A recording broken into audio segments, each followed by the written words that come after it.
여기 이 책이 작년에 만들어 놓고 나서 아무튼 코로나 때문에 전혀 이제 이걸 저도 사람들한테 못 알렸습니다. 근데 이 책을 만드는데 정평불에서 재정도 분담해 주시고 또 이제 제작에는 우리 이희선 대표님이 직접적으로 정말 고생을 많이 하셨습니다. 이 수정사항이 자꾸 나와가지고 저도 굉장히 죄스럽게, 죄송스럽게 생각합니다.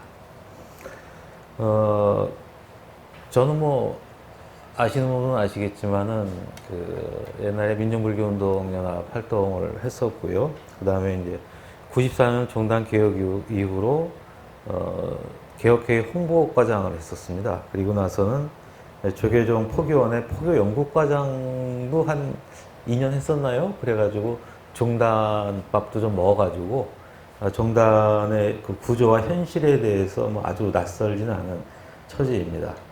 그리고 지금은 지식정보 플랫폼 운판이라고 인터넷 플랫폼을 갖다가 하나 만들어서 아무튼 이 불교 시민사회 활동들을 갖다가 기록으로 남기는 일을 갖다가 지금 하고 있습니다. 2018년이 아무튼 중점적으로 그때 또 무지하게 더웠어요. 아스팔트에 나가 앉아 있으면 덥고 땀나고. 그래서 지금도 굉장히 더운 날 조계사 앞을 지나가다 보면은 그때 끔찍했던 기억들이 납니다. 요즘 안 싸워서 참 다행이다 싶은 생각이 드는데요. 이걸 정리를 하면서 제목을 승리의 기록이라고 했더니 많은 사람들이 여기서 이의 제기를 합니다. 이게 어떻게 승리냐? 세상에 있다고 승리도 있느냐? 좌절과 패배라고 한다면 동의하겠지만 승리라고 하는 것은 절대 동의 못하겠다 라고 얘기하는 분들이 많았습니다. 한마디로 죽 서서 개 줬다는 얘기죠. 우리가 그렇게 고생을 하면서 어떤 불교를 갖다가 바르게 하고 종단 적폐를 청산하자고 해서 싸웠는데 막상 쟤들은 꼬리를 자른 다음에 정권을 재생산하고 그 이후로 이 조계종단의 모든 잘못된 것의 귀결점인 자승전 총무원장은 건재할 뿐만 아니라 지금은 아주 무소불위에 어마어마한 그 힘을 발휘하고 있습니다. 그래서 드디어 그 대통령 선출에까지 영향력을 발휘하고 새로운 윤석열 정부 하에서는 문화재 청장도 지금 자기 사람으로 임명을 하고 지금 그러고 있거든요. 그래서 이게 어떻게 승리냐라는 고민을 하는데 저는 이 책을 갖다가 할 때 우선 첫 번째 패배적 관점에서 벗어나자. 우리가 그토록 애를 썼는데 우리가 지고 말았다라고 그냥 포기해버린다고 한다면 너무 슬픈 기억 아니냐. 그리고 두 번째는 저들이 왜 꼬리 자르기를 했느냐. 도저히 견딜 수 없기 때문에 꼬리라도 잘라가지고 자신들의 생존권을 갖다가 도모한 겁니다. 그렇게 변화를 갖다가 이끌어냈던 것은 결국엔 어떤 제가불자 운동 그리고 시민사회의 운동이 조계종 부패한 기득권을 압박을 했기 때문에 기득권이 거기에 대해서 한 발 물러설 수밖에 없는 조건을 우리가 창출을 했다. 그래서 그것은 분명히 아래로부터의 평신도 운동으로 종교의 최고 권력을 갖다가 변화시킨 것이기 때문에 우리는 승리라고 불러도 된다. 우리 분리에 비한다면 이웃 종교인 개신교 같은 경우에는 큰 교회 목사 하나도 못 자릅니다. 큰 교회 목사한테 이렇게 저항하다가 장로들이 수십 명씩 우르르 날아가고 교회에서 쫓겨나고 난리가 아니거든요. 그래서 이 승리, 물론 불완전한 승리이긴 합니다만 이 승리라는 측면에 대해서 우리가 부끄러워하지 말자 그랬습니다. 그리고 이 책을 갖다가 만들고자 한 거는 우선 제 의도가 아니었다는 것은 제가 다시 한번 기록으로 남기고 싶어서 밝힙니다. 불자회의 추진이 이제 불교 개혁 행동의 대표자 회의가 불자회의 추진으로 이제 변화하면서 거기서 회의를 했는데 제가 빠졌을 때예요. 제가 빠졌을 때인데 자기들끼리 결의를 했습니다. 우리가 이 2017년, 2018년의 싸움을 정리를 해서 기록으로 남기자. 거기에 대한 총책임은 김경호가 진다. 라고 자기들끼리 결의해버렸습니다. 다음날, 다음 주에 이거 왜 이러냐. 그 다음 주에 회의를 갔더니 예, 그런 그 결의가 있었다라고 얘기를 하더라고요. 그래서 이런 어처구니 없는 일이 있느냐. 근데 아무튼 저도 이게 그 필요성에는 100% 공감을 했기 때문에 여러분들이 도와준다면 한번 책임지고 해보겠다 그랬습니다. 여기서 또 하나 기록으로 남기자고 한다면 도와주고자 했는데 재정적인 분담들은 거의 다 했습니다. 90%는 도와주셔가지고 제작비를 충당을 했는데 내용적으로 도와주시겠다고 하신 분들은 전부 땡땡이를 쳐가지고 예컨대 교정을 봐주신다거나 감수를 해주시겠다는 분들은 여기 계신 이도훈 대표님을 빼놓고 나서는 다 펑크가 났습니다. 그래서 이 제작기일이 오래 걸린 이유 중에 하나가 검수 과정이 1년 걸렸어요. 이게 말이 안 되잖아요. 이 검수를 보내놓으면 아무도 대답 안 하고 석달락설씩 끌고 가는 통에 결국에는 그래 내가 혼자 하자 그래놓고 그래서 표지에다 박았습니다. 대표 정리 김경호라고. 왜냐하면 나 혼자 독박 쓴 거기 때문에 내 이름만 넣어야지 딴 사람은 들어가면 안 된다. 이런 겁니다. 그 다음에 사실 우리가 2017년, 2018년에 굉장히 많은 대중이 동참을 했고 그래서 싸웠습니다만 그게 가능했던 부분은 그 전에 우리가 준비해온 것들이 있었다라는 걸 그래서 여기 내용 속에서도 그런 부분들을 앞에다가 분명히 넣었습니다. 일지에서도 넣었었고요. 가장 첫 번째로는 이제 2013년 자승 전 총무원장이 재선에 도임을 할 때 사부대중 연대회의를 통해 가지고 이제 그 조계사에서 단식하셨던 분들이 이 싸움이 있었죠. 그리고 이제 직선제 추진운동본부가 있었고, 그 다음에 조계종 언론 탄압에 대해서 조탄고, 조계종 언론 탄압 대책위원회를 갖다가 만들어서 시민사회가 결합해서 싸웠던 부분들, 이런 부분들이 부분에서 만들어지다가 계기를 만나서 폭발적으로 결합을 했던 겁니다. 그래서 우리가 이러한 그 싸움이 있었지, 만일 그러한 준비가 없었다고 한다면은 이거는 불가능한 겁니다. 그래서 이제 저는 사실 이제 목차만 보면은 얼추 스토리가 다 될 거라고 생각이 됩니다. 이게 목차 보면은 불교 개혁운동의 시작, 왜 불교도는 거리로 나섰나, 이제는 평신도 운동이 필요할 때다. 그 다음에 불교 적폐 청산운동은 무엇을 원하는 것인가. 그리고 제가 불자의 힘으로 종단 권력에 승리한 게 불교 이 시기 싸움의 성과다. 그 다음에 불교 적폐의 구조적 문제, 왜 불교 종교 권력은 부패했나. 그리고 자정 기능을 왜 상실했느냐. 이거는 구성 자체, 출범 자체가 가지고 있는 어떤 그 한계가 있습니다. 이 부분은 한번 우리가 얘기를 해야 되는데, 이 책에서는 그것까지 다루기에는 너무 좀 방대해가지고, 얘기를 안 했습니다만은, 조계종단이 비구대처 정화운동을 통해가지고, 전국 사찰을 갖다가 이제 대처를 쫓아내고 접수를 하면서, 비구승들한테 머리에 각인이 된 겁니다. 공권력이 우리를 지지하면 우리는 승리하지만 공권력이 우리한테 등 돌리면 우리는 패배한다. 그리고 거기에 대한 아주 실증적인 경험이 그 83년도의 비상종단입니다. 신흥사 살인사건이 났을 때 이진희 문공부 장관이 종단의 원로 4명을 갖다가 문공부 장관실로 부릅니다. 그때는 부르면 달려가야 됐어요. 석주 스님, 영암 스님 해가지고 가가지고 이진희한테 호통을 듣고 나옵니다. 이진희가 지금 불교가 이래가지고 국민들의 지탄을 받고 있는데 이래서 되겠느냐? 불교가 변화되는 모습을 보여라. 한마디로 총무원장 갈아치고 이제 새로운 그 지도력을 구성하라라는 얘기죠. 거기 갔던 조계종단의 4명 원로들이 알겠습니다 하고 나왔습니다. 근데 황진경이 물러나겠다고 말만 하고 안 물러나요. 버팁니다. 서희현이가 종회를 해산하면서 이제 동반 사태를 이끌려고 했는데 끊임없이 각종 소송을 걸면서 황진경이 안 물러나거든요.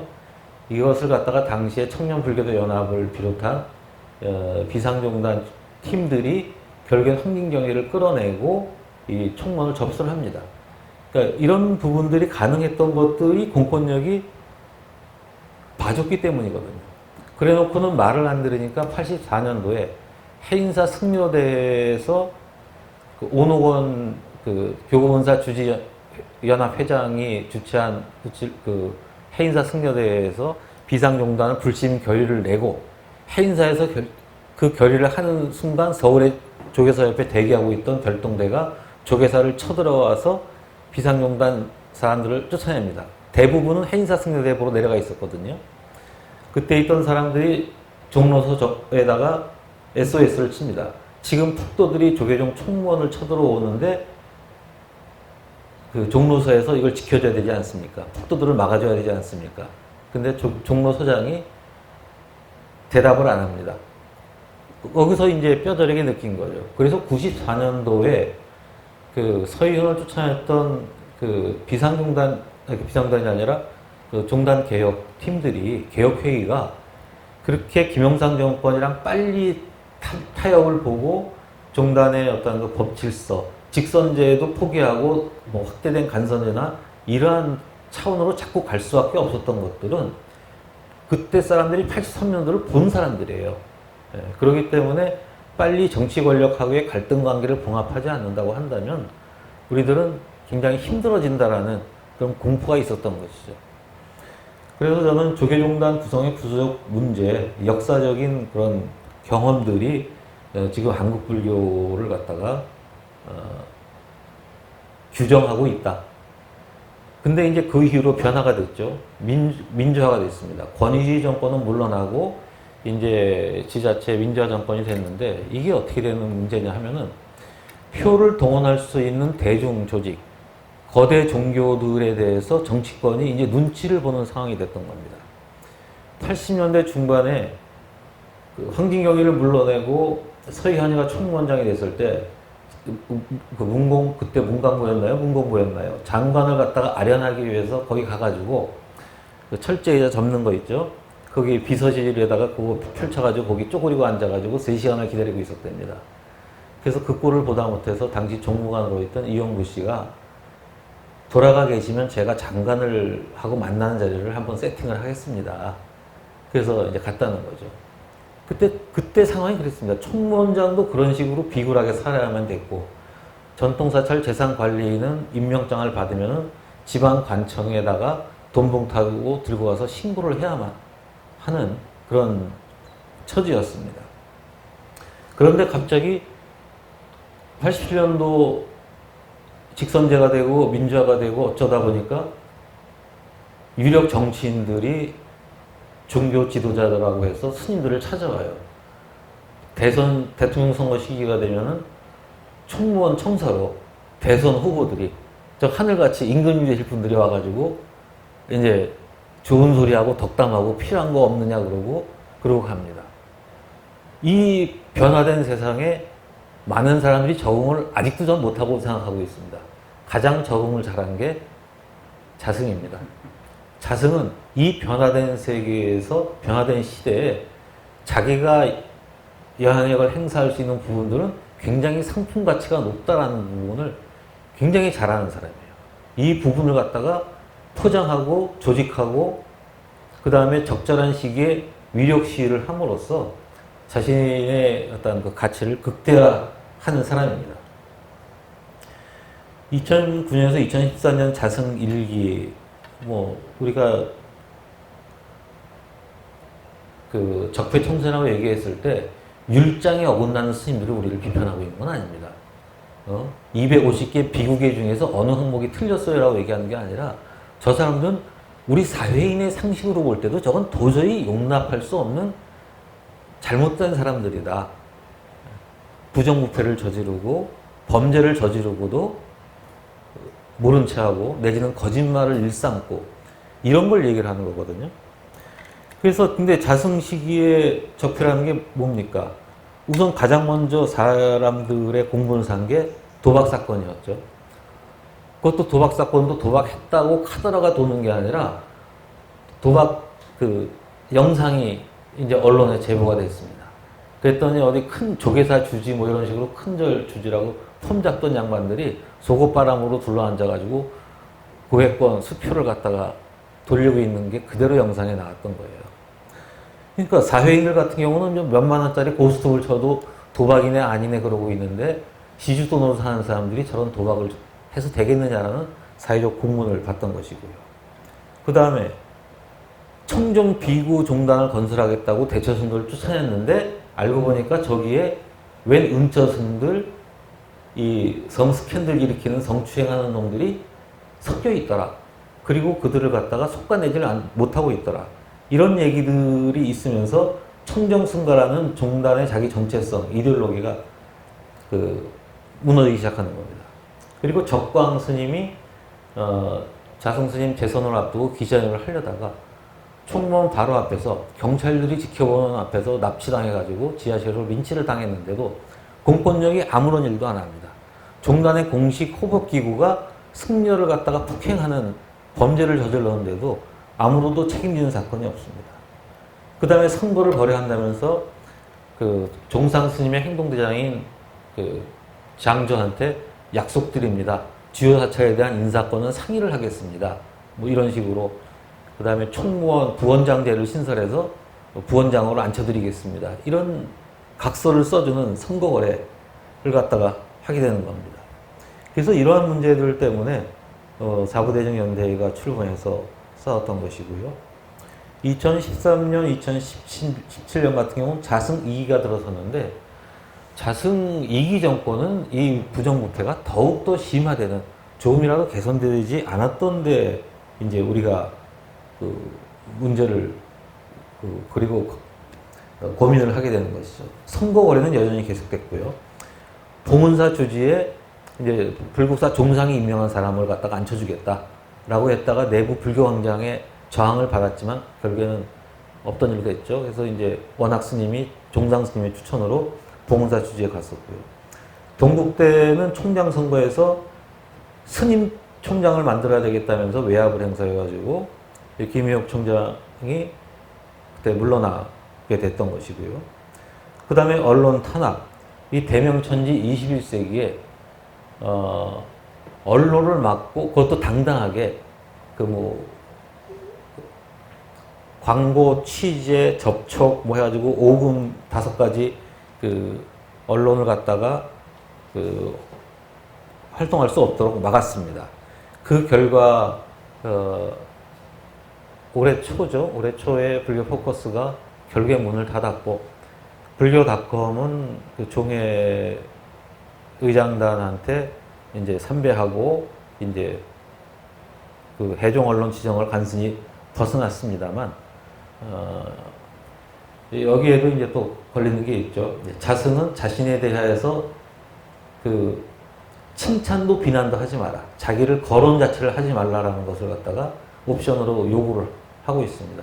그래서 아마 닷컴 기사에서 자승의 기사를 보기가 지금 어려울 겁니다. 그러면서 자승은 지금 강남 총무원장으로 상황으로 조계종단을 좌지우지하고 지금 동국대학교는 권학위원회라는 옥상옥을 만들어서 재단이사회나 총장을 무력화하고 모든 걸 다 움직이고 있는 상태입니다. 그리고 도박 사건은 계속 터지고 있죠. 이번에 자승이 7월 달에 그 걷기순례를 한 법주사 같은 경우는 거기는 본사 주지이하 칠직들이 다 도박 사건 연루되어 있는 도박 멤버들입니다. 훌륭하신 분들이에요. 그런데 이런 부분들이 뭐 기소까지 되고 그랬음에도 불구하고 종단적으로는 아무런 처리를 하질 않습니다. 그 다음에 이제 풍력 사건, 음주 운전들이 이제 사소한 일들, 우리가 볼 때는 절 팔아먹는 놈들도 많은데 음주운전 정도야 하고 생각하겠지만 일반 사람들은 아니 일반인들도 음주운전하면 욕을 먹는데 그 스님들이 정직자가 그런 일을 해서 되겠어라는 그런 비판을 받는 거죠. 그리고 이 자승 2기의 가장 큰 일은 용주사 본사주지에 출마했던 성월의 은처자 의혹 사건입니다. 그냥 가만히 있으면 그래도 봐줄 텐데 본사주지 교구장으로 나선 자가 쌍둥이 자녀까지 두고 있고 열심히 부양을 잘하고 있더라. 그래서 그 처자식이 잘 먹고 잘 산다라는 게 소문이 워낙 나가지고 신도들이 그걸 갖다가 싸우면 그런 상황이 있었죠. 그러니까 이 전사 2017년 이전까지 계속해서 누적이 되는 겁니다. 이런 모든 일들이. 그리고 만일 우리가 이러한 누적되어 온 문제들에 대해서 외면하고 관심 가지지 않았다고 한다면 우리는 싸움 자체를 시작할 수가 없어요. 그렇지만은 직선제 추진 운동본부, 그러니까 종단의 권력을 갖다가 만들어내는 방식이 소수에게 독점되어 있기 때문에 이 부분을 갖다가 우리가 개선하지 못한다라는 자각을 갖다가 가졌던 것이고요. 그 다음에 언론 탄압을 하니까 이제 여기에 대해서 시민사회와 같이 공동 대응을 하자, 이런 작업을 했던 것이고, 이러한 것들이 준비되어 오다가 2017년에 들어서서 이제 봉암사에서 이제 스님들하고 제가자들을 초대를 합니다. 우리 얘기 한번 해봅시다. 우리 종단 상황이 이래서 되겠습니까? 그래서 이제 많은 분들이 그때 같이, 거의 다 같이 가셨던 분들이죠. 이제 갔습니다. 가가지고 그때 개념이 적폐청산 문제하고 직선제 문제였습니다. 근데 이 직선제 문제는 이 책에 잠깐 언급을 했습니다만, 나중에 이제 그 연석회의를 만들 때 직선제 이슈가 쑥 들어가 버려요. 요거에 대해서는 조금 반성을 해야 됩니다. 분명히 봉암사에서는 직선제를 핵심 이슈로 만들기로 했었는데 서울 올라와서 논의 과정에서 이게 빠지게 된 거에 대해서는 좀 고민을 해야 돼요. 그래서 이제 봉암사 문제가 되면서 종단을 뭔가 바르게 하자. 그리고 당시에 자승 총무원장의 그 두 번째 임기까지도 끝났기 때문에 이제는 더 이상 총무원장을 못합니다. 근데 기득권은 자신의 권력을 어떤 방식으로 재생산을 해야 되겠다라고 했는데, 하필이면 내놓은 후보가 아주 함량미달인, 도저히 우리가 동의할 수 없는 그런 그 후보자였습니다. 처음에는 총림의, 수덕사 총림의 방장 스님이니까 뭔가 수행승이고 그 연식도 오래되고 거룩하신 분이라고 사람들이 착각을 했는데, 홀랑 껍데기를 들춰보니까 이거는 이제 그 설정 후보에 4가지 문제가 있죠. 은처자 문제, 그 다음에 재정비리 문제, 그 다음에 음주운전 사고 문제, 뭐 해가지고 이제 나옵니다. 그런데 이렇게 함량미달인 후보를 갖다가 자승과 그 일당들은 총무원장으로 문제를 냅니다. 그래서 우리가 2017년 싸움에 이건 말이 되지 않는 거 아니냐. 그래가지고 그러한 그 적폐 세력들의 각종 범죄와 잘못들을 폭로를 하면서 길거리에 나선 것이죠. 그러다가 여기에 기폭제가 된 것이 명진 스님의 단식입니다. 명진 스님의 단식이 우리 불교 집안에서는 참 저한테는 굉장히 고민이 많은 주제입니다. 승복을 입은 출가자 한 명의 영향력과 상징성이 이 제가 운동 모두를 압도하는 상황이 벌어져요. 명진 스님이 단식에 들어가는 순간 제가자는 명진 스님 단식장을 지키는 지킴이 역할이 되어버립니다. 이건 좀 사실은 문제가 좀 있었습니다. 그리고 여기에서 이제 던져지는 질문이, 출제가가 과연 동등한가? 불교를 갖다가 바르게 하는 데 있어서 승려 운동이 중심이 되고 제가 운동은 보조적 역할로 머물러야 하는가? 그런 좀 고민이 생기는 거죠. 2017년에는 그래서 이제 뭐 다양한 게 있습니다. 2017년과 2018년의 싸움이 명확히 구분이 되는데, 2017년 싸움은 시민사회와의 결합을 통해서 우리의 전선을 확대시켜 나간 것입니다. 저는 거기에서 굉장히 방점을 둡니다. 그런데 원로들 모임이라든가 아니면은 언론 노조라든가 어떤 이런 공무원 노조, 이런 부분들이 우리는 다 같이 해고되고 탄압받았던 사람들이다. 블랙리스트로 구성했던 사람들이다. 그래서 연대하자. 그래가지고 조계종 정상화에 같이 싸워줍니다. 그래서 이러한 것들을 통해 가지고 이 불교 적폐청산 의제가 사회적 의제로 전환이 됐습니다. 저는 그것에 이 승리의 기록이라고 하는 이 승리라는 것에 우리가 의미를 둔다고 한다면은 사회적 의제를 확산시킬 수 있었다는 것에 저는 무조건 방점을 두고 있습니다. 그러지 않았다고 한다면은 우리가 아무리 떠들어도 의미가 없습니다. 이건 제가 마무리에 다시 한번 얘기를 해보겠습니다. 명륜 스님이 이제 단식하다가 이제 거의 쓰러져가지고 이제 릴레이 단식으로 이어지게 됐죠. 그렇지만 저들은 어차피 그 321명의 관선제 선거이기 때문에 거기서 설정을 총무원장으로 추대해서 당선을 시킵니다. 설정의 대항마로 그때 나섰던 수불스님, 안국선의 수불스님은 기대했던 표조차 못 모았죠. 그러니까 많은 분들이 표 주겠다 해놓고 이제 대신을 때린 그런 경우도 있습니다. 이때 2017년에도 계속 갈팡질팡했던 것이 승려대회를 해서 이 부패한 기득권, 종단 권력을 쫓아내야 되지 않느냐라는 얘기를 했는데 승려대회에 대해서 전국 선언 수자회가 결국에는 결의를 못 이끌어냈습니다. 내용적으로 본다면은 자승과 기득권이 전국 선언까지도 컨트롤하고 있었다라고 봐야 되는 것이고요. 그 권력 구조, 권력의 눈치를 봐야 된다.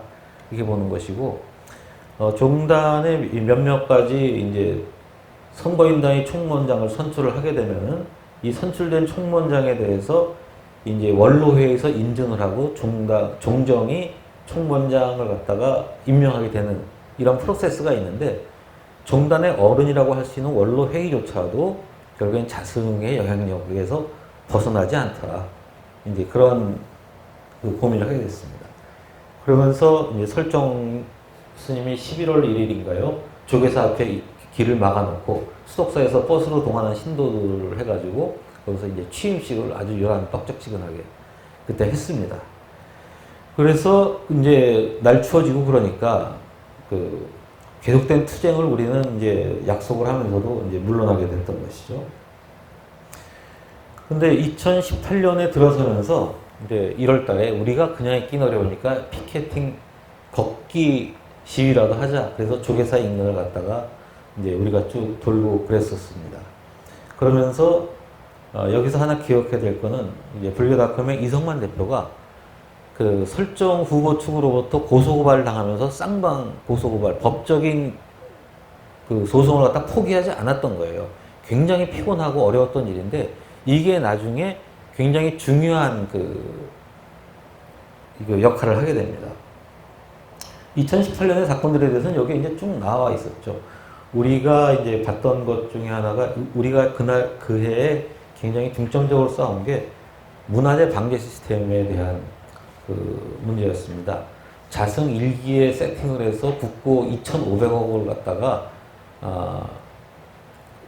전기 스파크 화재로부터 사찰 문화재를 보호한다는 명목으로 이제 뜯어냈는데 총체적인 부실 사업에다가 두 업체만을 밀어주는 수의 계약으로 했던 자승의 비리 사건임에도 불구하고 검찰에다가 온갖 내용을 우리가 요구를 했고 경남지방경찰청에서 수사 자료까지 올라왔지만 이거를 갖다가 무마하는데 자승이 성공합니다.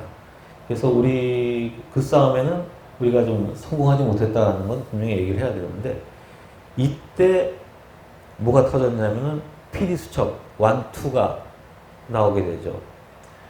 PD수첩 1, 2가 나오지 않았다고 한다면은 설정의 퇴진은 저는 불가능했다고 저는 생각합니다. 우리가 조계사 앞에서 그렇게 싸우고 있지만 일반 언론들이 잘 받아주지 않아요. 그런데 공중파에서 조계종 지도급 승려들의 도박사건, 성추문 이런 문제를 갖다가 직접적으로 거론을 하는 순간 사회 여론은 어마어마하게 들끓고 돌아서기 시작합니다. 승려들이 괴담 혁신기구를 요구하고 설정 스님도 자신들에 대한 비리 의혹을 배소를 하겠다면서 혁신기구까지 구성을 합니다만 결국에는 설정을 만든 자승과 그 기득권 세력들은 설정 후보를 갖다가 꼬리 자르기 하지 않으면은 불가능할 거다라는 식으로 포기하는 그 수순을 밟아 나가게 됩니다. 이 과정에서 정치적 사안들이 거의 아침 저녁으로 막 바뀌는 상황까지 벌어지게 되는데 그거 우리가 일일이 복귀할 필요는 없는 것 같고요. 예. 그리고 이때는 2018년에는 그 개혁회의 부의장을 했던 설조 스님이 단식에 들어가게 되는 거죠. 고령의 스님이, 노 스님이 단식에 들어갔다는 것이 또 사회적으로 미치는 파장이 또 굉장히 컸습니다. 그리고 설조 스님 살려내기 국민행보 조직하고 그랬습니다만, 이때 또 중요한 것은 신도 조직들이, 신행 조직들이 앞으로 나선 거예요. 조계사 신도, 불교대학 학생회라든가, 아니면은 불광사 신도회라든가, 화계사하고, 그 다음에 봉은사의 일부 신도들, 이분들이 자기 사찰에 문제가 있고 이 문제의 총기결점은 종단이 부패했고 그 부패한 것이 그 사찰 주지들을 비유하기 때문에 해결이 안 되는 것이다라는 문제의식을 갖고 나왔습니다. 근데 이제 이분들이 가지고 있는 그 약점들은 이런 거죠. 승려 조직들이 그 불교 내의 조직들끼리 연대를 해야지 일반 사회 조직들하고 연대하는 거는 뭔가 좀 어색하고 불편해 라는 게 있었습니다. 그래서 시민연대는 시민사회의 연대 틀을 갖다가 해체하는 거는 애매하고 시민연대 안에서 순수라는 게 이상한데 아무튼 불교단체들이 나와가지고 불교 신행 조직들하고 결합을 해서 불교개혁행동원을 갖다가 8월 4일날 만듭니다. 그래서 이것이 설정 그 싸움을 갖다가 이끌어 나가게 되는 것이죠. 그래서 그 다음에 이제 승려들 같은 경우에도 뭐 조계사 앞에서 필수첩이 방영된 이후 창피하다 반성하는 의미로 선빵 들어가지 않고 조계사 일주문을 선빵으로 삼아가지고 오송선언을 갖다가 허정, 도정 뭐 이런 스님들하고 비구니 두 분이 결합을 해가지고 열게 됐죠. 그리고 이분들이 자꾸 이제 지지하는 분들이 늘어나다 보니까 결국에는 승려대회까지 한번 하는 것이 어떠냐라고 얘기를 했습니다. 이거 물론 뒤에 가서 승려대회가 아니라 승려결의대회가 돼가지고 산으로 갔습니다만, 그래서 결국에는 설정은 종에서 불신임 받고, 그리고 걔들은 잽싸게 새로운 총무원장 선거 일정을 밟는데 설정처럼 하자가 많은 사람을 갖다가 새로운 총무원장 후보로 내세우면은 사회 여론이 안 좋을 것 같으니까 그중 무난한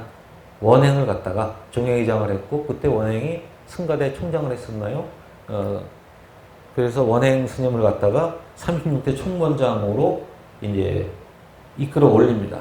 그때 이 권력의 공백기에 자기도 할 수 있지 않을까 하고 총무원장이 뭐 일면, 정우, 해청 나섰습니다만 막상 전국 돌아보니까 이미 짜여진 판이라는 걸 알고 그분들은 기울어진 운동장, 편파적인 선거라는 걸 항의하면서 세 명의 후보가 모두 물러나게 됩니다.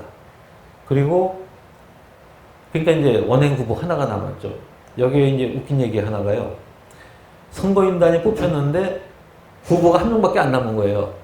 뭔가 경쟁이 돼야지 이 봉투가 왔다 갔다 할 텐데 이 경쟁이 없어진 겁니다. 그래서 김이 쫙 빠졌는데 이 선거인단 투표일 며칠 앞두고 어느 스님이 전화를 받았대요. 야, 장 섰다. 무슨 얘기냐면 본사 주지회의를 열었는데 본사 주지회의에서 갑자기 몇몇 주지 스님들이 바람을 잡아가지고 쑥 딴 데를 가버린 겁니다. 그러니까 성원 미달로 본사 주지회의가 그냥 그대로 후지부지 파토가 난 거예요. 그거는 새로 단독 후보가 된 원행 측에 대한 시위를 하는 겁니다. 우리는 우리 선거인단을 안 보내서 총무원장 선거 자체를 무효화시킬 수가 있어. 너는 단독 후보가 아니라 그런 상황이 되면 넌 떨어질 수도 있는 거야.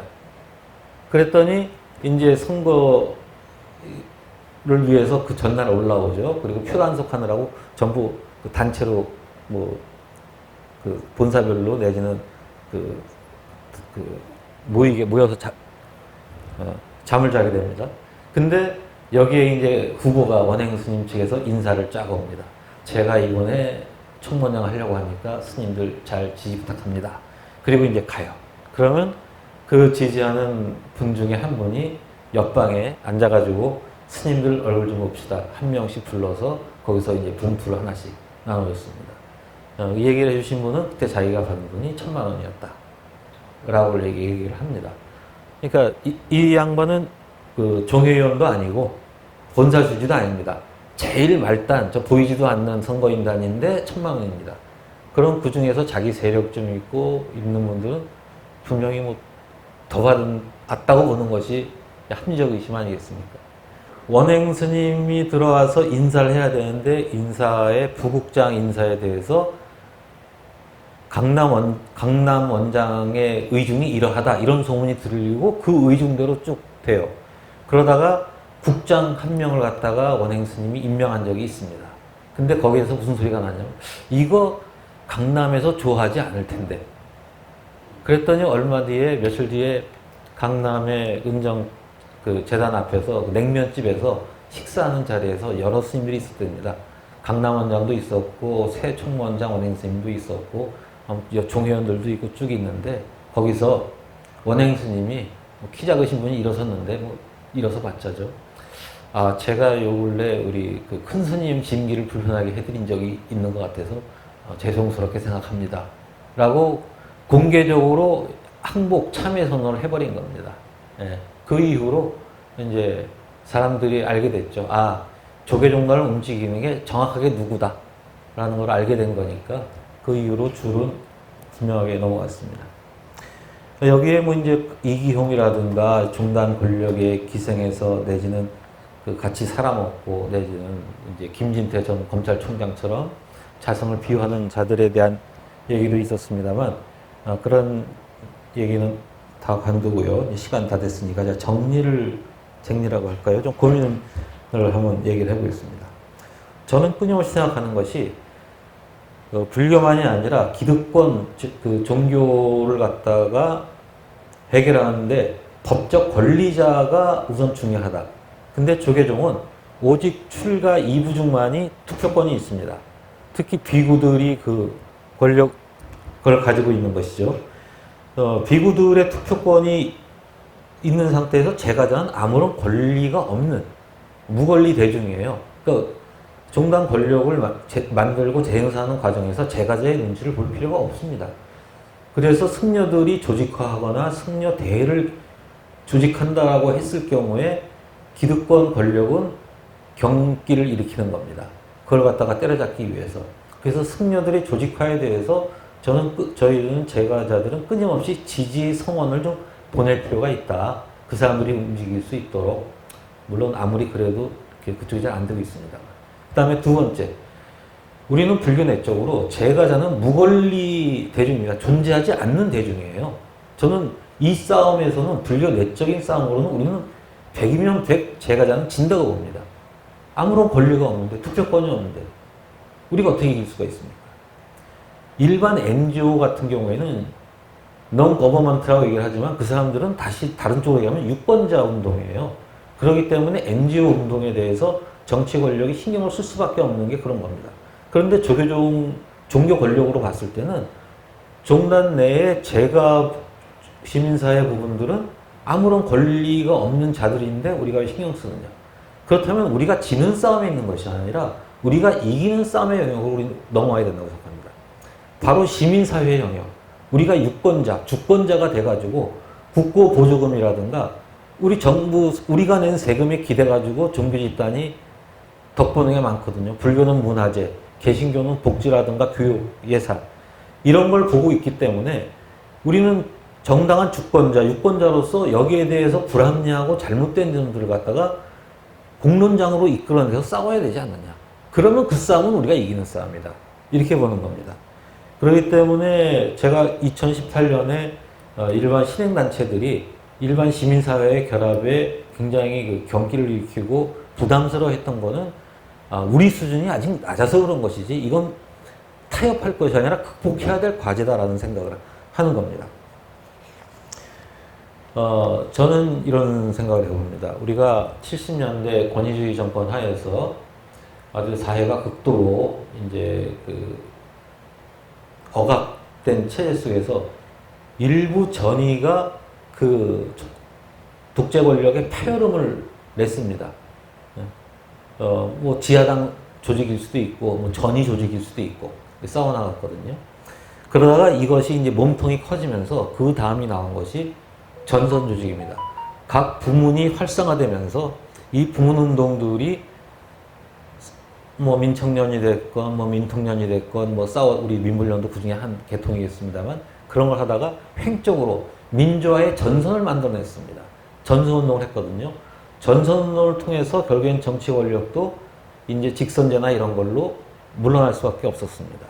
그렇게 돼서 이제 대중운동으로 전환되게 되는데, 물론 대중운동도 전과 후가 나누죠. 제도권 안으로 넘어오는 것도 있습니다만. 그럼 현재 불교 내에서 우리 불교 개혁운동은 어느 위치에 있느냐?